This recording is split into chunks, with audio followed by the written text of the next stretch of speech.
Ahorita Se me estabas olvidó la canción. cantando. Ya se te olvidó. No, es que era la de Sports Center, la de Sí, tururú, sí. tururú, pero no, Sí. no es la nuestra.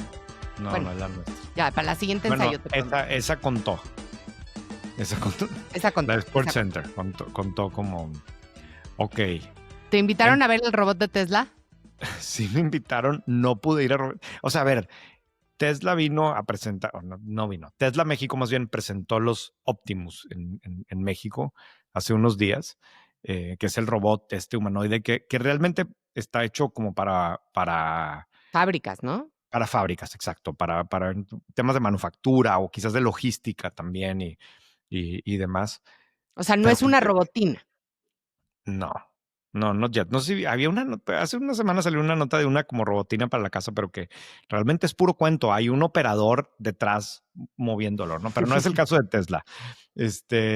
Pero aquí lo padre o interesante o como lo quieras ver es que lo vengan a presentar a México, ¿no? Que le quieran dar importancia a México, que dices, bueno, pues es que a lo mejor por el tema de manufactura en México, pero por otro lado dices, bueno, es que la manufactura en México, parte del chiste es que la mano de obra cuesta menos Claro. y que pues, no hace mucho sentido, pero lo presentaron las agencias Tesla en Ciudad de México, en Monterrey, Guadalajara, y supuestamente los modelos presentados son parte de la fase previa del lanzamiento comercial previsto para agosto de 2026, aunque evidentemente Elon Musk es famoso por anunciar fechas que nunca se cumplen, pero bueno, por lo pronto está para agosto de 2026 y dicen que ya va a funcionar en entornos reales para esa fecha, ya lo vas a poder tener ahí en tu fábrica guardando productos en una caja y que es como que especialmente eh, bueno para tareas peligrosas, o repetitivas, cosas como de bajo valor agregado y que va a costar como $20,000. ¿Y cuánto dura? No tengo idea. No tengo idea cuánto dura, qué mantenimiento necesita, si necesitas realmente varios, si necesitas supervisión o no. Eh, A mí lo que me llamó la atención es que lo hicieron, ¿cómo? Hay una palabra, pero es muy difícil. Lo ah, antropofomo es, sí, sí, o sea, lo hicieron que se antropoformizaron o algo, parezca a un ser a humano. un ser humano. Sí, sí, no sé. Me tocó en una junta de consejo la semana pasada que uno de los consejeros sí estaba como, no, es que ahí vienen ya los robots. Ay, no sé, esa cita, esa yo creo que la veo todavía muy, o sea, fuera del rumba ahí que aspira o cosas de ese tipo, esto yo todavía lo veo muy, muy lejano, pero no sé qué opinas. No sé. El episodio de hoy es presentado por Cadillac. Cadillac EV tiene una nueva familia de vehículos, Optiq, Lyriq y Escalade IQ, que me resultaron bastante interesantes. Fíjate, Optiq es la SUV más pequeña de Cadillac. Tiene un tamaño que le favorece por la experiencia de manejo, es más compacta, pero tiene 300 caballos de fuerza, motor dual con tracción en las 4 ruedas, o sea, acelera de manera inmediata y pues sí, ese tamaño lo hace como más fácil de manejar. Lo que quisieron con este vehículo es como darle una personalidad más juvenil y después le sigue en tamaño Cadillac Lyriq, que tiene casi 500 kilómetros de autonomía. Ojo, estamos hablando de puros vehículos eléctricos, ¿verdad? 100% eléctricos. Entonces, Cadillac Lyriq tiene casi 500 kilómetros de autonomía, all-wheel drive y dos motores que juntos producen 515 caballos de fuerza. A mí en lo personal me gustó mucho. Me gusta como que la línea exterior la siento muy moderna, pero a la vez como discreta, ¿no? Una combinación que me encanta. Y luego está, claro, Escalade IQ. Es 100% eléctrica, hasta 740 kilómetros de autonomía, hasta 750 caballos de fuerza y que acelera de 0 a 100 en 4.7 segundos. De hecho, justo hace algunas semanas me tocó subirme a una y está muy impresionante también por dentro con una pantallota que tiene así como curviada que cubre toda la parte de enfrente, ¿no? Como siempre con Escalade, adentro tiene todo el espacio y la capacidad que vas a necesitar. Por cierto, les recomiendo además que chequen la página cadillac.com.mx. Para preparar esto yo me metí, me gustó mucho el configurador y cómo puedes simular las necesidades que tengas de autonomía y demás. Cadillac, el emblema de la nueva era del lujo eléctrico. Let's take the Cadillac. Bueno, vamos a Bueno, hablar de el lado contrario de los robots, que son recursos humanos. sí. O más que recursos humanos, para esta semana, Carla y yo queríamos hablar, o más bien, hablamos con algunos headhunters, porque queríamos entender un poco de qué está pasando en México en esta segunda mitad o en este cierre del 2025 desde la perspectiva de recursos humanos en las empresas. Y de Y recursos Carla, humanos, enfocada en, o sea, ¿cuál es el panorama para los ejecutivos, no? Exacto, principalmente a nivel corporativo, ejecutivos y demás. Carla habló con algunos headhunters, yo también. Hay cosas en las que coincidieron, cosas en las que no. Em, pero lo que sí es o sea, lo que sí es algo que ha estado pasando este año, que no es ninguna sorpresa, es que sobre todo las empresas más grandes han estado haciendo recortes, ¿no? Ha sido, ya sabemos, un año de desaceleración, un año que empezó con muchísima incertidumbre, que sigue habiendo mucha incertidumbre, pero que empezó con terrible la incertidumbre. Ahora sigue habiendo, no sabemos qué va a pasar el siguiente año, lo que tú quieras, y todo el tema político y que si los aranceles y Trump, se desacelera el consumo. Hay industrias que fueron especialmente golpeadas, temas de construcción, el tema de consumo, bueno, todo el año. Ahora incluso yo que había estado como muy viendo y muy sorprendido por lo bien que les había ido a los bancos, les sigue yendo muy bien, aunque sí claramente se ve una desaceleración en la colocación de crédito, particularmente, por ejemplo, en temas de arrendamiento, de equipo, de capital y demás. Se está apretando la cosa ahí y lo vemos con las cifras. En White Paper vamos a publicar en unos días también una gráfica de cómo han reducido su plantilla las empresas más grandes en este país en el año. Automáticamente ya saben que una forma de hacerse eficiente es pues, y ojo, también venimos de un momento que post pandemia, ¿se acuerdan que en la pandemia una de las consecuencias que vivimos es que las empresas batallaron mucho para contratar gente? Había desde esta hambre por desarrolladores y programadores y que no había, y el ecosistema emprendedor explotando y faltaba esa parte, y luego todos los problemas logísticos y entonces Muchas mujeres ejecutivas abandonaron o pusieron en pausa sus carreras laborales porque tenían que manejar una escuela en casa, o sea, como que sí sí, había, se juntaron el tema demanda y por otro lado algunas restricciones de oferta, ¿no? sí, exacto. Y entonces pasa todo eso durante la pandemia y inmediatamente después, y luego vienen años de muchísimo crecimiento y todo el mundo se arma de equipos y a lo mejor también se inflan de más algunas empresas y ahora se desacelera un poquito y ahora le todos a recortar, ¿no? Incluso uno, Guillermo Ceballos, uno de los headhunters con los que hablé de Talentica, me decía, yo siento mucho el saborcito, como el vibe de la era de la pandemia, ¿no? De la época de la pandemia en algunas de las cosas que estamos viendo, pero siempre hay algunos detalles específicos distintos y eso es de lo que vamos a hablar ahorita. Sí, coincido contigo y sobre todo, como tú dices, algunas industrias mucho más resilientes en términos de contratación de talento y otras mucho más cautelosas, en particular, como tú decías, consumo y retail, pues que de por sí tienen los márgenes apretados, son las primeras que sufren cuando hay una contracción, en los bolsillos de la gente, pues sí hay como un vamos a ver, ¿no? Sí, y todo mundo, a ver, una de las cosas que todo ejecutivo, líder, emprendedor, empresario ahorita valora mucho es capacidad de reacción, la toma rápida de decisiones.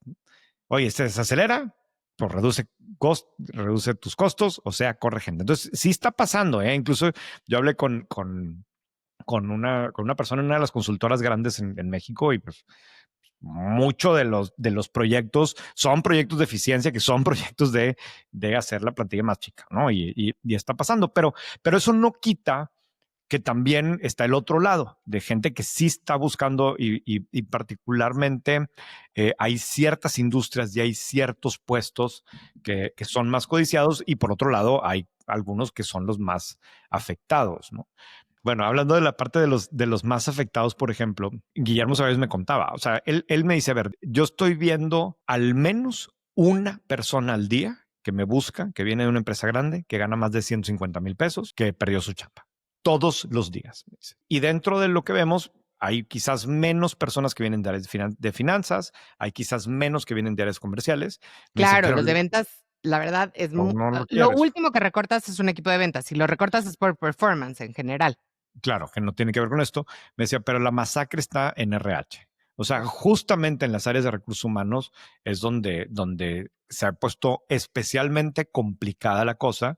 Y me dice, porque claro, estamos en un momento en donde nadie está invirtiendo en reclutar, para empezar, o sea, como excepción, nadie está creciendo a alta velocidad sus equipos, hay poca atención ahorita por temas de desarrollo de carrera, hay poco por tema o nada por temas de wellness o de, de, Nada. de formación, pues es lo primero que vas a recortar. Entonces él me decía, Ahí sí está bien difícil y ahí sí, me dice, yo soy bien transparente con los que me buscan, van a estar bien difíciles los siguientes meses, si no es que la siguiente mitad del año te vas a tardar. O sea, para puestos ejecutivos de áreas de RH, él está viviendo un panorama como muy complicado, ¿no? Ese es uno como muy específico.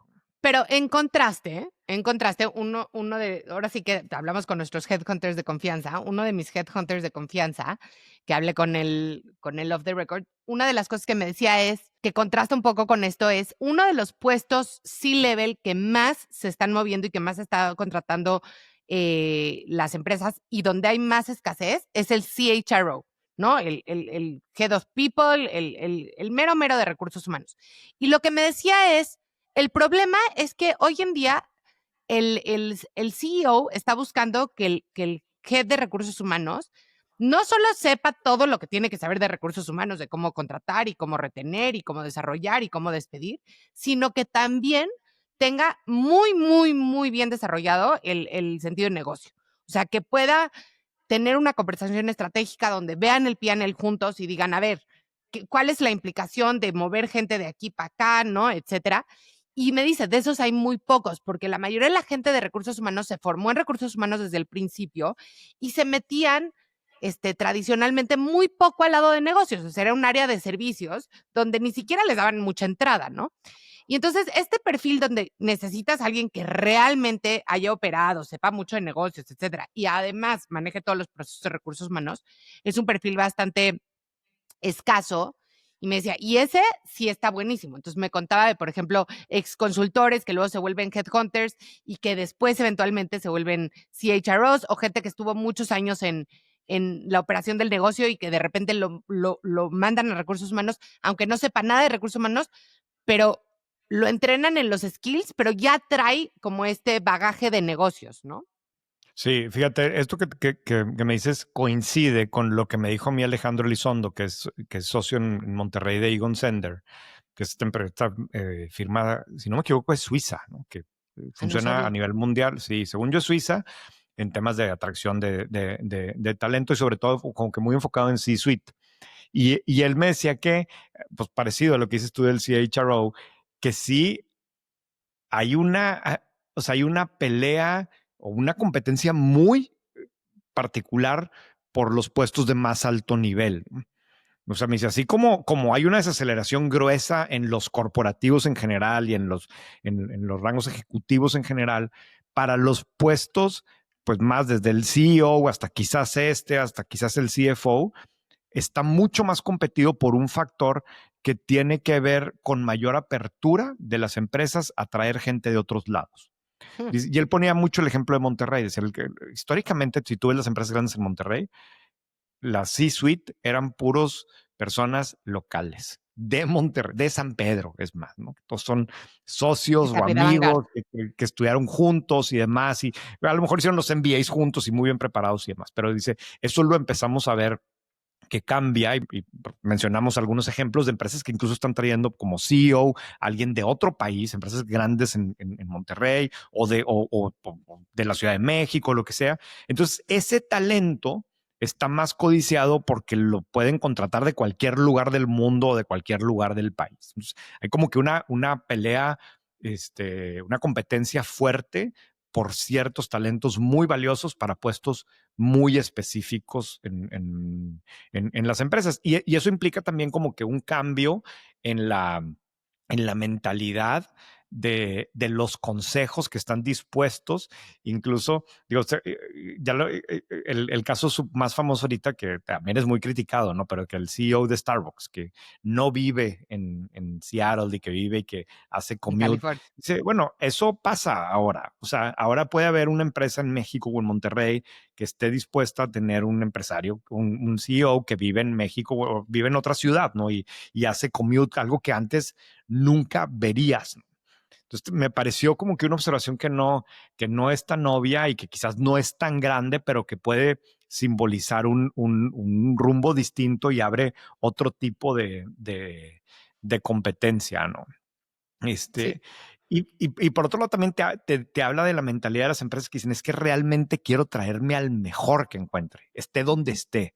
Ya no necesito aquí que tenga el apellido aquí que todo el mundo ubica, sino que quiero traerme al que sea el mejor, así sea que esté en otro país. Que es interesante y es arriesgado, ¿no? A mí me ha tocado ver, Demasiado, sí. o sea, porque el fit cultural que tanto se ha criticado, ¿no? Creo que sí es algo real. O sea, yo me acuerdo mucho de una CMO que estuvo en la cervecería, ¿no? Que la trajeron de Londres, de Unilever, y entonces cambió, imagínate, cambió país, cambió industria. No función porque era CMO, pero pues fue muy difícil, o sea, y fue difícil en parte porque o sea, dicen que el que es perico donde quieres verde, pero al mismo tiempo, ¿Qué dijiste? ¿El que es qué? perico, Ah, el donde que es quieres verde. perico donde quiera es verde. Ok. Exacto. Pero por otro lado, pues sí creo que tiene, o sea, conocer y claro, no es lo mismo mudarte de la Ciudad de México a Monterrey, pero sí conocer el entorno, la cultura de la compañía, etcétera, también tiene cierto valor, ¿no?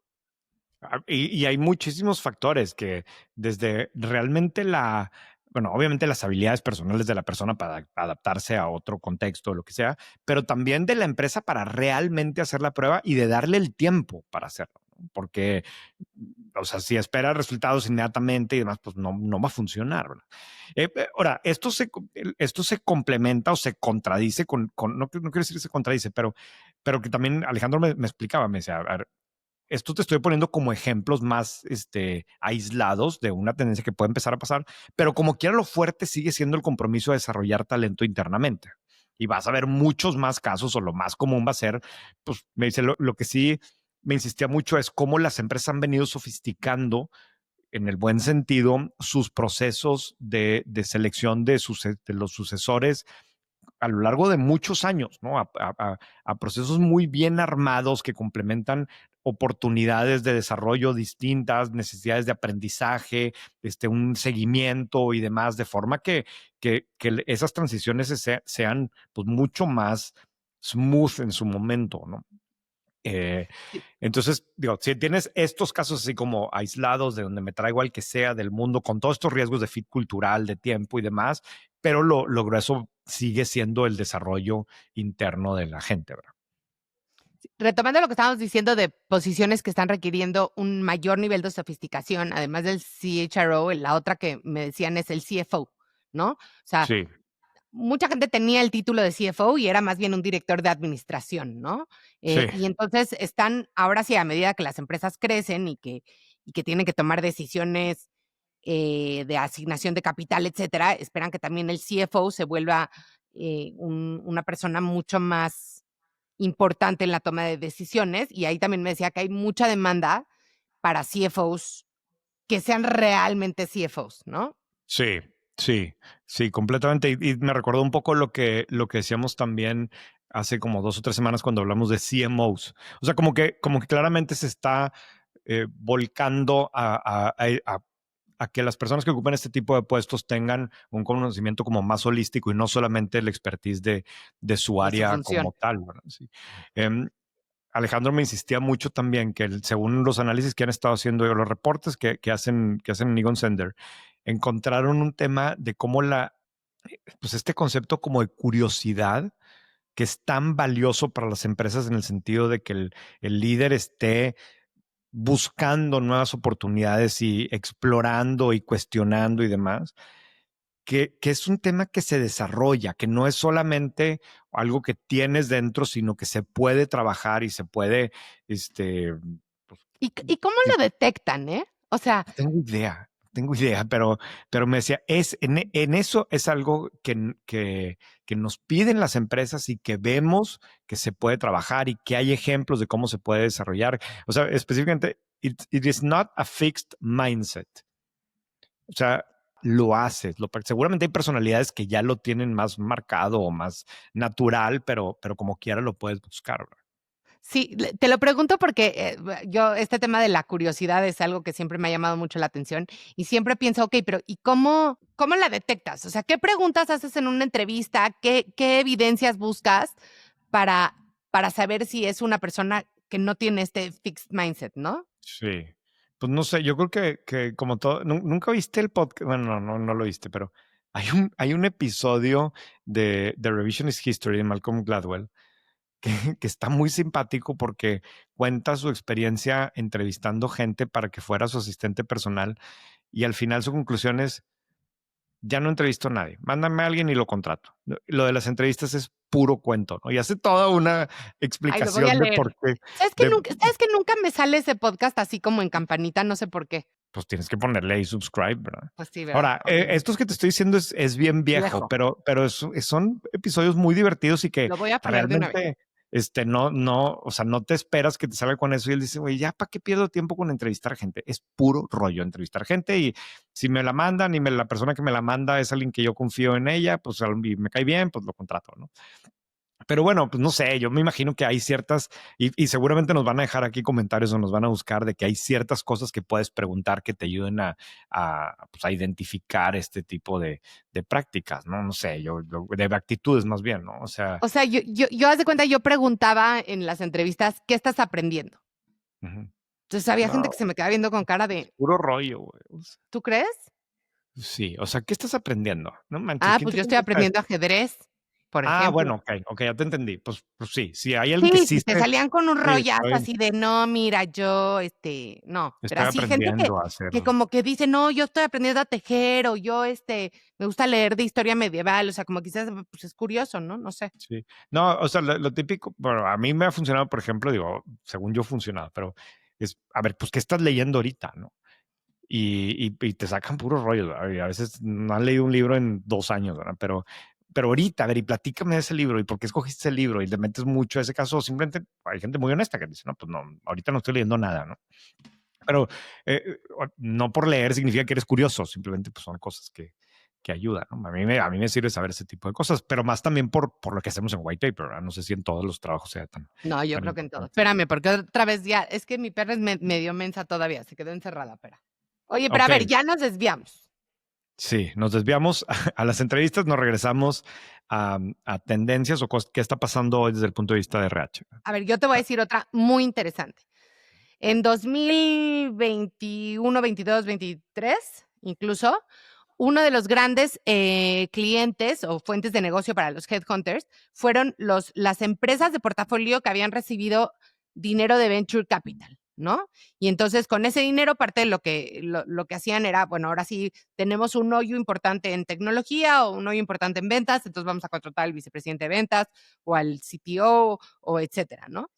Lo que me dicen es que eso no está pasando. O sea, que las empresas respaldadas por Venture Capital no están contratando Dejaron de talento, ser clientes, claro. dejaron de ser clientes, no están contratando talento caro. Y por otro lado, las que sí son las empresas de private equity.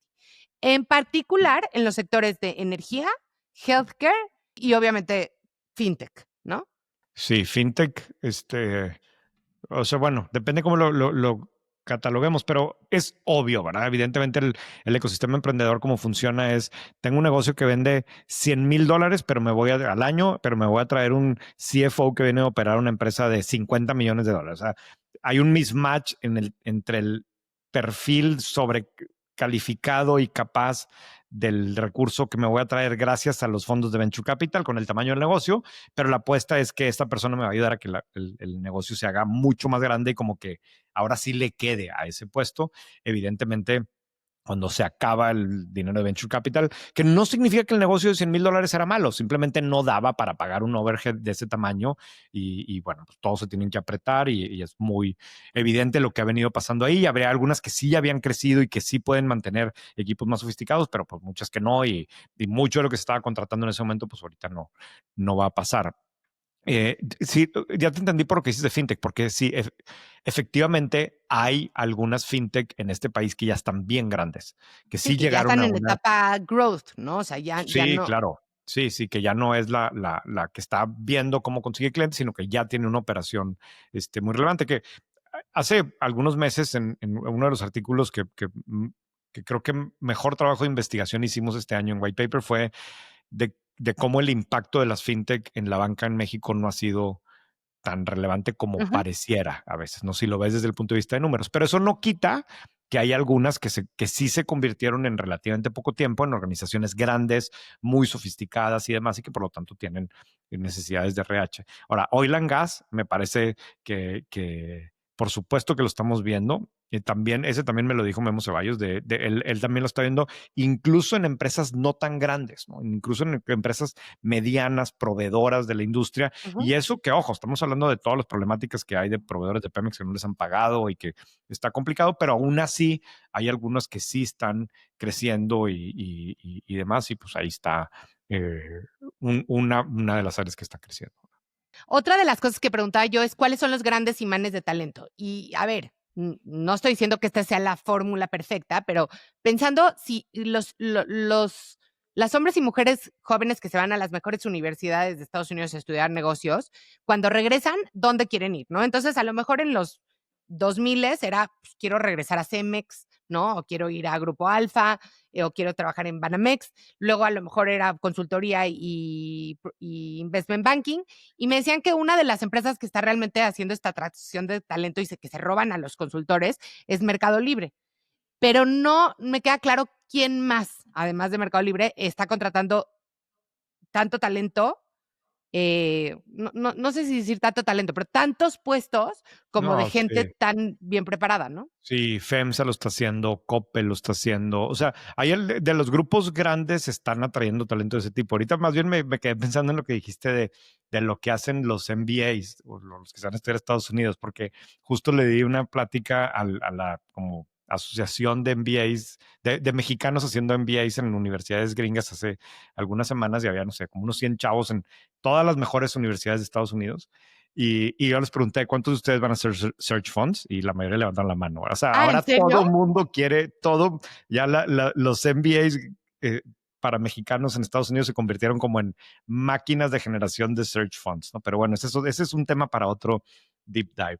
No, a ver, yo sí veo casos de empresas mexicanas que valoran el talento y que están dispuestos a meterle más lana, a traerse gente y están, incluso yo creo que también lo que decíamos, creo que la semana pasada con el tema de los family offices, en la medida en que vas armando equipos más competitivos, pues se hace como más atractivo para más personas. Es como que una círculo virtuoso muy atractivo en ese sentido, ¿no? En donde estamos aquí todos los de high potential yo sí creo en eso y sí lo veo que esté pasando, sobre todo en empresas que están apostando por transformar sus modelos de negocio, que están desarrollando nuevas tecnologías, que están probando con nuevos modelos, o sea, Liverpool, o sea, que están probando cosas nuevas y se vuelven, creo que muy atractivas. A mí, yo te platicaba, me tocó estar en un evento con ejecutivos de Coppel hace, como a mediados de este año y pura gente bien picuda y aparte puras mujeres bien picudas que tenían relativamente poco tiempo en la empresa, que las están buscando de los mejores lugares y la empresa está Claro. dispuesta a meterle lana para que se vayan a trabajar ahí, ¿no? Entonces, yo creo que sí hay mucha conciencia de ir detrás de los perfiles con más experiencia y con más drive y más pues, capacitados para este tipo de cosas. Sí. Y bueno, finalmente yo les pregunté sobre gobierno corporativo y boards, ¿no?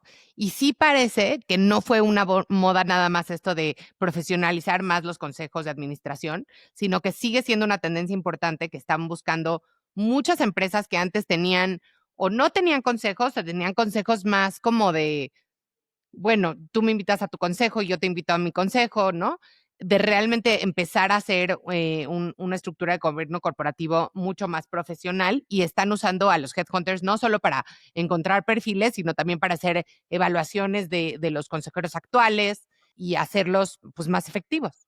De acuerdo, de acuerdo. Sí, nosotros no hablamos propiamente de consejos, pero pues tú y yo y en White Paper le hemos dado mucho seguimiento a cómo han venido evolucionando y cómo se componen los consejos y cómo la empresa incluso eh, le pone más atención al expertise particular que aporta cada uno de los consejeros y eso por lo tanto ha venido derivando en tener consejos relativamente más diversos en cuanto a edades, competencias, enfoque, etcétera, ¿no? Pues bueno, son yo creo que muchas ideas. Yo me regreso como quiera a algunas de estas cosas que me decía Guillermo decía, oye, a ver, o en este momento me busca gente para pedirme consejo, oye, que no me gusta mi empresa o no tengo suficiente flexibilidad. Y yo le digo, amárrate a tu puesto y aprende a apreciarlo, ¿no? Quiérelo, disfrútalo, por más malo que esté ahorita tu puesto, No está aprovéchalo el y ya. horno como para bollos. Exacto, y ya más adelante vemos opciones, pero ahorita, a finales de 2025, como que no es el momento de andar buscando a ver qué encuentro que sea mucho mejor, ¿no? Esa era un poco la experiencia de lo que veía él, con todo esta gran excepción de las oportunidades particulares, me decía, empresas de transporte, empresas de alimentos, algunas financieras que están activamente buscando puestos específicos, ¿no? Entonces creo que así estamos cerrando este año con algunos cambios profundos en cuanto a la obsesión por buscar el talento más competitivo en cualquier lugar del mundo, con la búsqueda de que el C-suite tenga un conocimiento y una experiencia como más comprensiva del negocio, pero al mismo tiempo con esta incertidumbre y esta situación de las empresas grandes buscando la eficiencia, así sea recortando a sus equipos. Pues bueno, yo como no No, tengo chamba. no, ¿verdad? Muy bien. Este, Me toca a mí la la recomendación, recomendación. Sí, te me toca a toca a ti. mí. Está interesantísimo un artículo de Bloomberg de hace como 10 días, yo creo que debe ser. Ya no me acuerdo ni cuándo va a salir, como en esto que nuestra nueva agenda de podcast, ya ni me acuerdo, ya no sé ni cuándo va a salir este episodio, pero hay un artículo que publicó Bloomberg de cómo Walmart transformó su reputación. Esto se refiere específicamente a Estados Unidos. Y hacen un análisis muy completo porque se acuerdan que el CEO de Walmart está cambiando, ¿no? Está en proceso y el actual que tiene como 15 años, Doug McMillon, va de salida y va a llegar un CEO nuevo. Y ¿Ya cuentan, sabemos quién es el CEO nuevo o todavía no? sí, de hecho es uno que fue director de Sams en México. O sea, Mm, es alguien es un veterano de Walmart. 30 años de experiencia, de esos que empezó de Backboy o no sé dónde en alguna tienda en Estados Unidos y de esas historias increíbles de crecimiento desde a mero abajo a convertirse en CEO en 30 años. Pero aquí este caso en particular, el artículo lo que explica es que cuando llegó este CEO, y yo sí me acuerdo, porque me acuerdo de haber leído incluso un libro completo sobre el tema, súper crítico de cómo Walmart trataba a sus empleados y lo mal que les pagaba, ¿no? Y el número de empleados que necesitaban food stamps para vivir en Estados Uf, Unidos, o sea, como subsidio del gobierno, porque Walmart no. Y entonces, ¿cómo la filosofía original de Walmart de decir precios bajos para beneficio de mis clientes se había terminado convirtiendo en una cosa pues no tan padre para los empleados? Y así llega este señor a ser el CEO. Y entonces toma una serie de medidas, empezando por pagarles mucho mejor. eh, o sea, empezando por pagarles mucho mejor, pero además, sobre todo, un tema de desarrollo de talento internamente como muy marcado que no había existido antes. Y eso, lo que explican aquí es que cuando lo anunciaron en el 2015, le fue de la fregada en la bolsa. ¿Va? O sea, cuando anunció que iba a aumentar los a sueldos, subir. que no sé qué, que le fue pésimo en la bolsa, pero claro, o sea, perdió una quinta parte de su valor en un Uf. solo día, ¿verdad? Después de esto. Pero lo Porque el ves, mercado lo tomó como, obviamente, esto va a erosionar los márgenes. claro, claro, o sea, va a ser ineficiente y lo que tú quieras, pero lo ves una década después y las acciones han aumentado 420% de valor. No, más bien, le ha regresado el 420% de valor a los accionistas y el market cap se ha más que triplicado en este periodo. ¿No? Entonces, está muy interesante porque también hay una chamba de PR detrás de todo esto. Y en los últimos años, incluso en este podcast, hemos mencionado algunos casos en donde sale Claro, el gerente de la tienda de Walmart que ahora gana, no sé, gana 500 mil 400 mil dólares, dólares, 2 ¿no? mil En dólares. Estados Unidos. Todo eso es real. O sea, claramente hicieron un proceso para que pudieran crecer, para que el tabulador llegara hasta ahí, etcétera. Pero al mismo tiempo lo comunicaron estratégicamente, porque de hecho el artículo de lo que se trata es el cambio en la reputación de la empresa. ¿No? Me parece un ejemplo magnífico de los que de plano en México prácticamente no vemos porque aquí todos somos de bajo perfil. Y a ver, off the record nos han platicado en un evento de white paper, pero que no era para consumo, pero yo me acuerdo que tú le hiciste una pregunta a uno de los CEOs de estas empresas del tema del aumento en el salario mínimo y un poco hablaba parecido a lo que dice este artículo, ¿no? Que al final del día, aunque te erosione el margen en el corto plazo, en el largo plazo ayuda, ¿no? Sí. Pero sí, yo no sé por qué no lo quieren decir. Pues no lo quieren decir. No, X. Ese va a ser otro deep dive que lo traigo muy armado, que aunque ya hicimos un episodio de esos. Ya lo vi ahí en el calendario.